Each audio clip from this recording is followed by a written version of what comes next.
We've talked a lot about waves, but let's try to imagine what a traveling pulse might look like. It would just be like a piece or a chunk of the wave. It would look something like that, just a little bump. And we could represent this with something like y and then x comma t would be equal to like the function of x. Then you're going to have some kind of a plus or minus v on this side. I'll put the minus here. The minus v means that you're going in the x direction, that direction, velocity.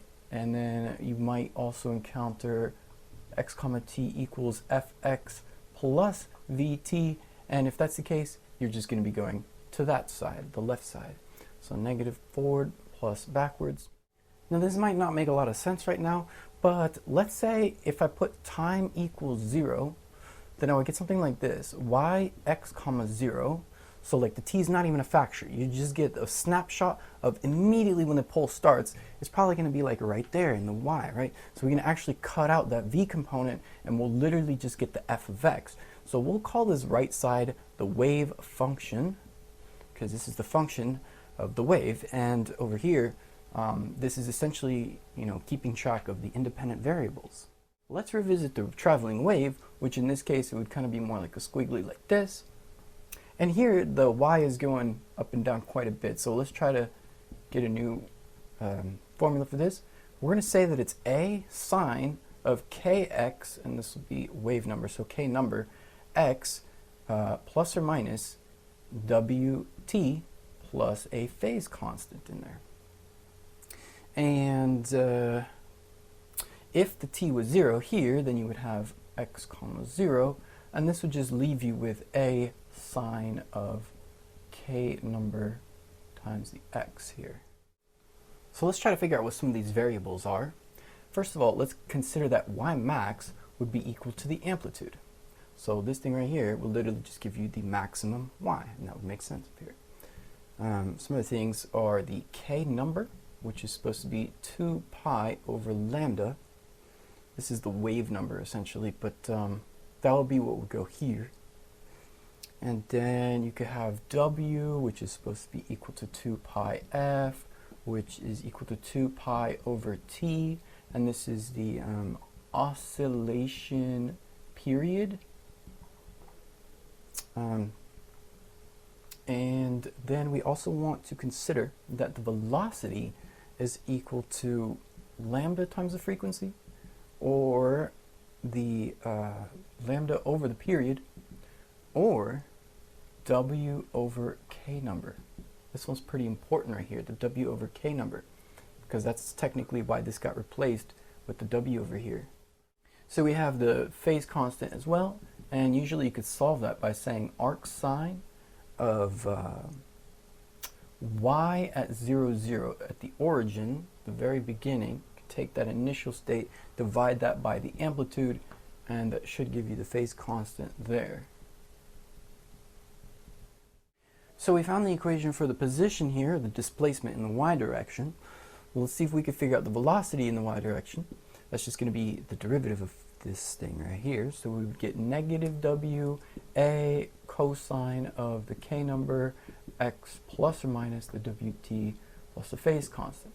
If we do the acceleration in the y direction, we would do the second derivative, take the derivative of that thing, so we get the w squared a sine of the k number x plus or minus wt plus the phase constant. Now it might seem weird that we have two independent variables, that'd be the x and the t. Which axis are we supposed to use, the x-axis or the t-axis? Well, technically you'd be looking at these like a snapshot in time. So you could hold one of those constant. Like, so if you hold t constant, then you would be looking at the x-axis. But if you hold x constant, then you would look at the t-axis. There are two important types of waves. We've got the transverse waves and the longitudinal waves. Let's imagine we have a slinky. Now in the slinky, let's shake the slinky so that way the slinky starts doing something like this and it wobbles, and we get this wave that's sort of going up and down in this direction, in the y direction, as the wave is traveling this direction in the velocity, right, in this direction, but the wave is going up and down like that.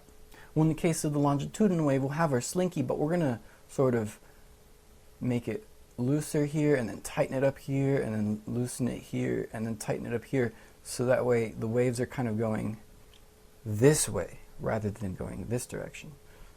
Even though the velocity, it's still this way. So this one right here is supposed to be that the amplitude is perpendicular to the V, and over here the amplitude is parallel to V. Now, to get the equations for this, over here we're going to have y and then x comma, I'll put the 0 here. This is going to be a sine of kx. Versus on the other side, we would have y x comma 0 is going to be a cosine of kx. That's the only difference, is that this is the sine version and this would be the cosine version. Now for transverse waves, this works well for, you know, H2O, like water. It works well for light. But over here, this is how sound wave works. So sound waves are longitudinal, and light waves are transverse. Interesting. I'm going to write the wave equation. It looks something like this: d squared y over dt squared equals v squared times the d squared y over dx squared. What this equation is trying to say is, on the left side here we have something pretty familiar. We have the y acceleration going like this. It's increasing over time, actually. And that makes sense. You know, you could think about acceleration increasing over time. But on this right side, we have sort of the same thing, the y acceleration increasing over time. But on this side, it's not over time, it's over distance. And, well, because the time and the distance are kind of moving at different rates, they need a proportionality constant. So you would need a v squared on this side in order for those two things to equal each other. So, I mean, this is just trying to measure the acceleration in the y direction, and you could do it, you know, by itself over time, or you could try to do it with the x version, but you'd need the velocity in there as well. Now let's discuss the sine waves moving along a string. You want something called the linear density of this string. This is a constant property, and you calculate it by doing the mu equals the mass of the string divided by the length of the string. So the mass of the string, and this would be in kilograms, divided by the length, and this would be in meters. So let's draw a picture. Let's say we have a string kind of hanging here like this, and we have a little block attached to it here. Then we kind of know that there's some tension pulling on this block.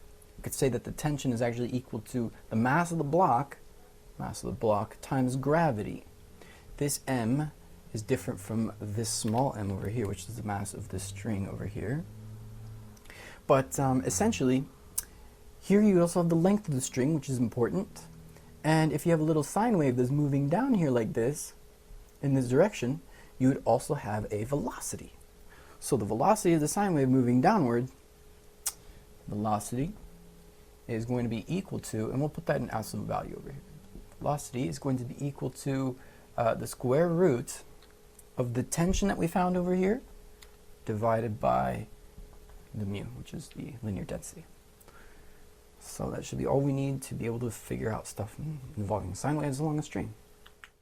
Now let's compare the difference between a traveling wave and a standing wave. A traveling wave simply takes the energy from point A and it moves it over here, deposits the energy at point B, and it just kind of goes across like that. This is going to be stuff like light or sound. These are traveling waves. The other thing would be a standing wave. A standing wave is going to be bound.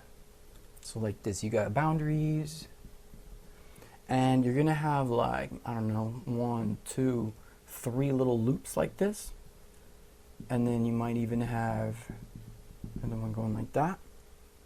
So here you have some nodes. Here's another node. Here's the bound. Here's another bound. And the wavelength for the standing wave is going to go from peak to peak, for example.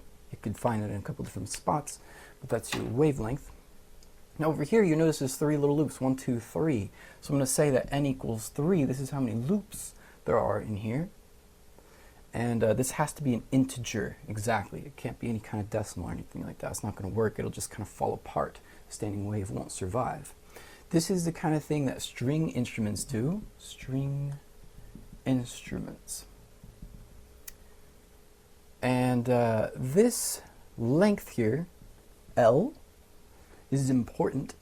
You have an equation that says L equals n lambda over 2. So that has to do with the relationship between those two. That will give you the wavelength, which is that distance right there. An important thing to remember is that usually with these standing waves, you should have a constant velocity for all n's.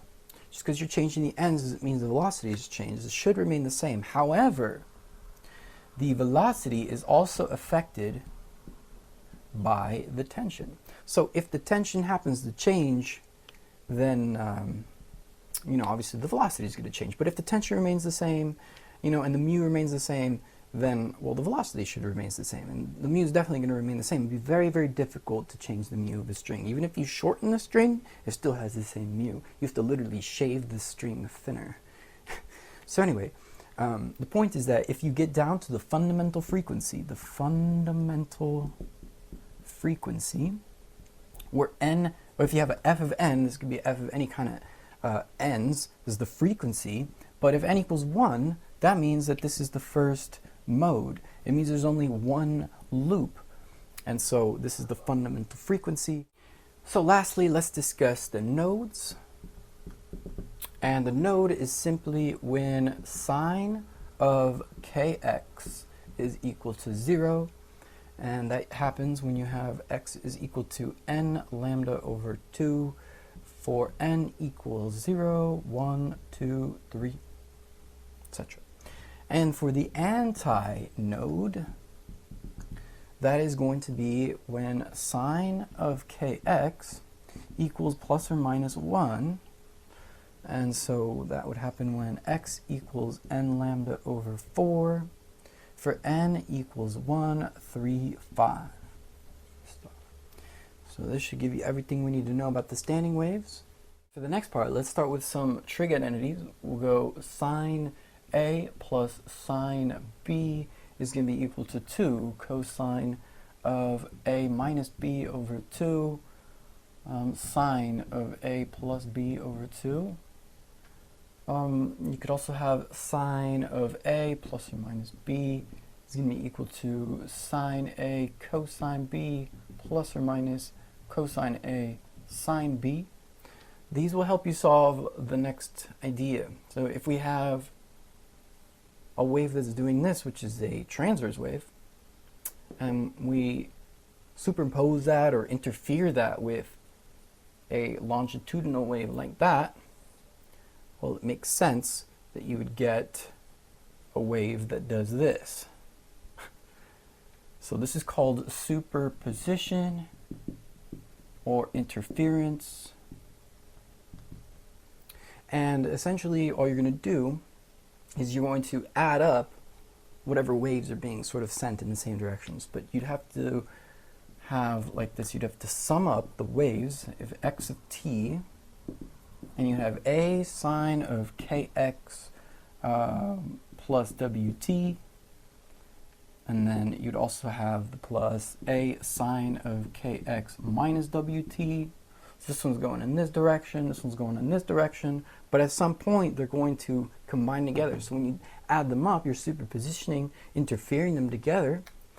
This will work if you have constant A, constant lambda, constant F. These are all constant. Happy face, smiley face, because they're all constant. And then you have the constant K or the constant W, of course. If these are all constant, the math is really easy, because the sum of y xt would simply be 2a sine of kx cosine of wt if they're going in opposite directions. But if they were going in the same direction and you were to simply add up those things, if that was like a plus sign over there, and they're both going in the same direction, then it's just going to be 2a sine of kx plus wt. So this is if it's going in the same direction.